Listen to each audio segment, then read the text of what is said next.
other joints. We're going to clock back in the wonderful Ethiopians of the ancient Cushite Empire by the Queen, Drusilla Dunjee Houston, 1926, right? I wanted to show y'all this.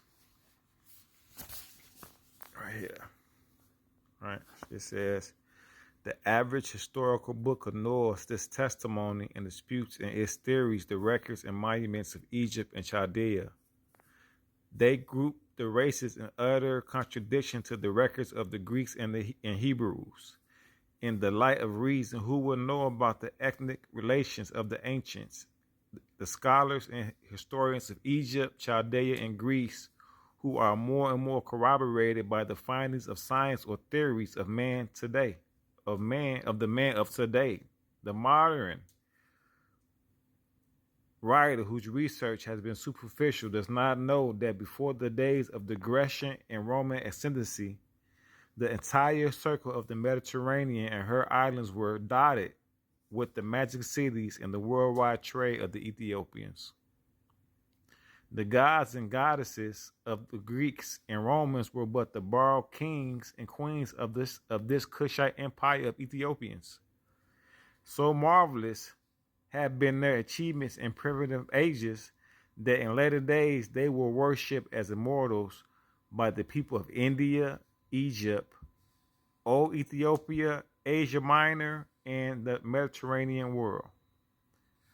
Rawlinson, in his extensive research into the life of the ancient nation, says, for the last 3,000 years, the world has been mainly indebted to the Semitic and Indo-European races for its advancement. But it was otherwise in the first ages. Egypt, Babylon, Mizraim, and Nimrod, both descendants of Ham, led the way and acted as the pioneers of mankind in various untrodden fields of art, science, literature, alphabetical writings, astronomy, history, chronology, architecture, plaster, art, sculpture, navigation, agriculture, plastic art, sculpture, navigation, agriculture, and textile industry seems to have had their origin in one or the other of these countries. Rawlinson, Ancient Monarchies, Volume 1. The taming of animals was the gift to us of these prehistoric men. By skill and perseverance, they developed from wild plants the wheat, oats, and rye that are the foundation of our agriculture. This work was done so many years ago that their wild origin has disappeared. The average man little realized the gift of the prehistoric ages and how helpless we would be without them. So let's kind of break this down. And she said, the modern writer whose research has been superficial, they faking it,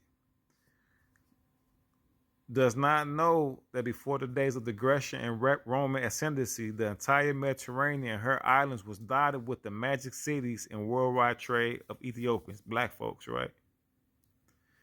The Romans were but the gods and goddesses of the Greeks and Romans were but the borrowed kings and queens of the Cushite Empire Ethiopians, African people, black folks, right?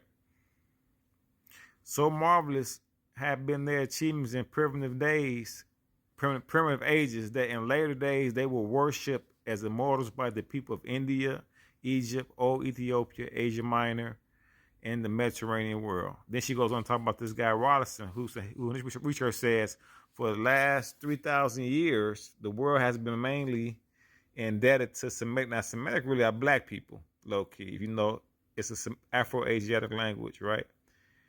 And she said, and European races for investments, but it was otherwise in the first ages. Egypt, Babylonia, Mizraim, and Nimrod, both descendants of Ham, led the way and acted as the pioneers. These black folks acted as the pioneers of mankind and way in various untrodden fields of art, science, literature, alphabetical writings, astronomy, history, architect, plastic art, sculpture, navigation, agriculture, and textile industries seems to have origin with us. So it's just showing you that A lot you're not being told in school, but this is a book you might want to check out. The Wonderful Ethiopians of the Ancient Cushite Empire by Drusilla Dunjee. Houston's Capricorn says, let her cook, all right? Let her cook.